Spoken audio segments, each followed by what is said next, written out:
Hey everyone, I survived that dream, that nightmare, and I'm so glad that I did because I'm really, really excited to be here with you all. Oh, you feel duped? Listen, if I did go through the chip, that was not faked. And I would do it again. No, I'm not gonna do that again, but I would do a lot for you all. And I'm very happy to be here. And to kick things off for real this time. We have a great 2 days of sessions for you. And in just about 10 minutes, we're going to be starting our first session. So before we do that, I just wanted to give you kind of a sneak peek and cover a few housekeeping items. So I just wanted to cover right off the top of the bat. Yes, these are being recorded. This is 2 full days. It's right in the middle of the work week. Totally get it. You may not be able to attend all of this live. Hopefully you can attend as much as you can, but worry not. All the sessions are going to be recorded. We're going to hit you up with emails after that have links to all those recordings, all the resources we're going to be sharing. So worry not there. You'll be able to watch anything you missed on your own time. But let's go through, let's check out and see what we have in store for today. We have our quick welcome session here. We're going to be then kicking it over to Red Canary, to Evan Burdell, and he's going to be going through their new threat detection report. And the idea here is that we're going to be getting the latest on what techniques and tactics attackers are actually using. And from there, that's going to kind of line us up for the rest of the day. We're going to have a short break. This is something that you all had requested after our other epic summits. Hey, it'd be nice to have a bio break every now and then. So we'll have a quick break after we learn all about the thready threats. And then we're going to kick off into our defense workshops. It's going to be a series of 4 workshops where we kind of break down attacks by these stages: initial access, credential abuse, lateral movement persistence. And we're going to be covering some actionable tactics you can use to mitigate those things. And so then after that, we're going to have one more break, and then we're going to get into the really, really fun stuff. We're going to be playing backdoors and breaches. For those of you who don't know what backdoors and breaches is, just take a second, Google it. You'll find lots about it. But basically, it's an incident response tabletop game. It's card-based. The idea is that you'll be able to see players, and you'll be able to help them out in the chat, and you'll be able to uncover an active incident. And then we're going to follow that up with a backups and bandwidth session. No spicy chips, at least I hope. And we're going to be actually getting our players in that scenario to recover from the scenario that they uncovered in backdoors and breaches. So let's go through here just very quickly. Here's all these great sessions. I did want to stop right here. These are some of the players you're going to be having for backdoors and breaches. We've got John Hammond from Huntress. We've got Matt Lee from PAX 8. We've got our very own Brian Snyder here from Ninja. And then another Huntress fellow, Chandler Fulton. So they'll be the players for backdoors and breaches.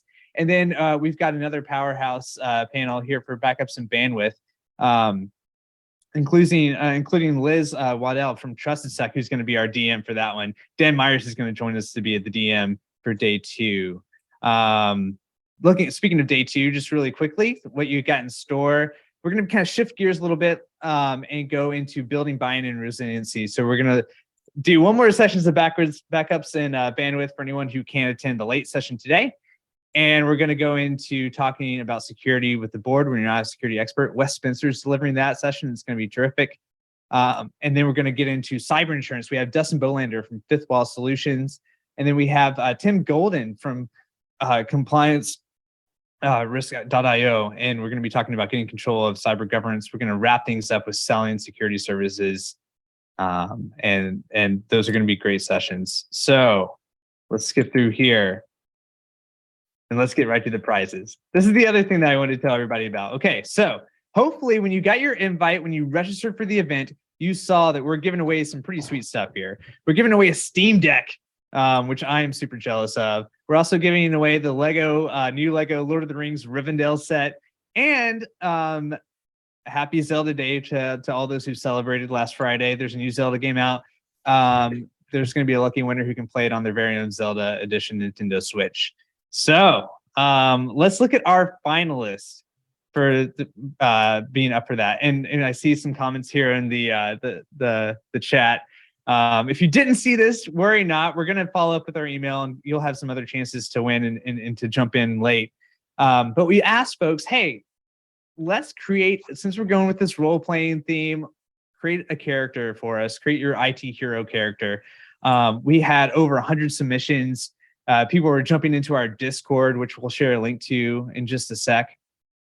Hey, look at that, Jim. Nice. This is your character. Well, it's a great one. Varg, the Jaded Archdruid of the domain. We've got several here. And I want to bring on my other community members, team members. We have Brittany Brown and Robyn Jordan here. And hey, guys, thanks for joining. Just wanted to bring you on for a little bit to talk about this contest and how we launched it, where we were getting some submissions from. And so, Robyn, I'll kick it over to you first, because a lot of this was going on in our Discord, and there may be a lot of folks on the event here that don't know that we have a Discord server.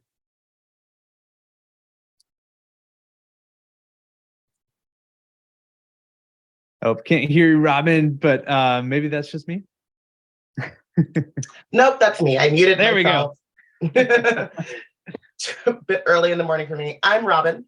I am the community manager, or a community manager here at Ninja. Spend a lot of time in our Discord, and it's a great place to come, ask questions, share tips and best practices. And we were super excited to have some great character submissions for this contest. Yeah, we really did. I mean, it was hard. It was very, very difficult picking just 10. I think there was over 70 or something in Discord alone. There's some really, really good ones there. And Sean, I see that the link didn't work for you. So maybe we'll go through and make sure that we can get you a link that doesn't expire, and drop that in the chat and the resources here.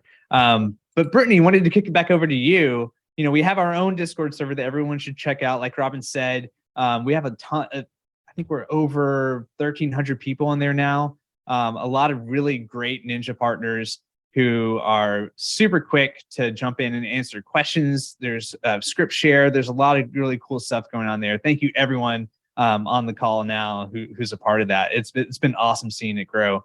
But that's not all. We're also active in some external communities. And Brittany, I know you launched this contest in one of those. Yeah. So part of my job is also kind of reaching out to other IT communities, one of which is Spiceworks, which I have been around the Spiceworks community for coming up on 10 years. So definitely had a lot of experience there, and there's a ton of really awesome people in that community. If you are an IT professional looking for peers that you can kind of bounce ideas off of, that's another really great community. And we launched the contest in there and got some really, really awesome submissions of different characters in there as well. So excited to show you all those. Yeah, awesome. Thank you, Brittany. Well, yeah, awesome to have Robyn and Brittany here. Amazing community team members, and they are always at your beck and call. So come hang out with us in Discord. Keep an eye out for us in other Discord servers and Slack groups and Spiceworks and all these places. We're around, and we would love to connect with you. But let's go back, if we can, to my screen share, because I'm going to go through this finalist list. So these are finalists that were selected.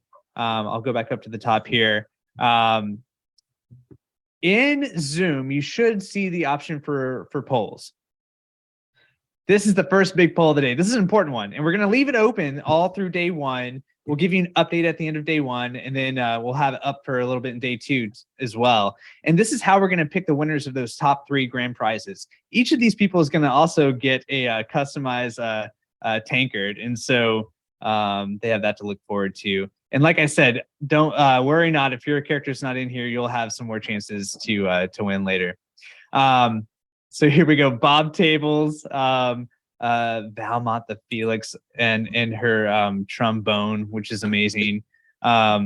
Reggie, this is one of Brittany's favorites. She's partial to wizards. Brittany selected this one too. I like Racker a lot. Running cables is his specialty. Robyn chose this one, Cyberbite, who is pretty fierce character. There's a lot of trends going through these characters where awesome tech skills, social empathy or communication, not always the first one they're pointing the experience points into. Sinless, amazing. We had people using Midjourney for this, using Blue Willow, all these AI image creators, and then we also had Hero Forge again, which we used from last year. Folks may recognize that. This one's super cool. And then of course Bilbo Laggins. Well done to you. Insert copy to continue.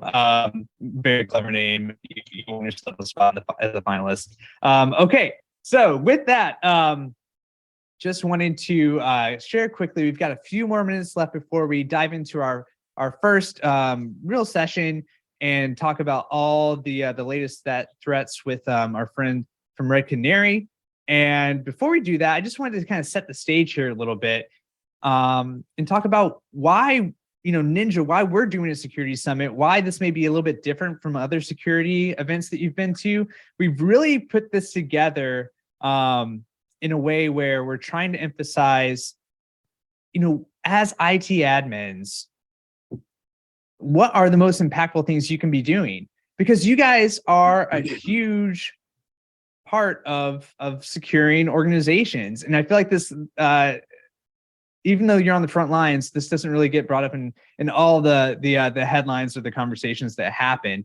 And so I want to bring this slide up to really kind of get at something that is going to be a theme throughout the day. And you'll see this, probably not a surprise if you've seen breakdowns of any attack chains. They usually look something along the lines of this, right? There's initial access activities, there's land and expand activities, there's actual impact activities.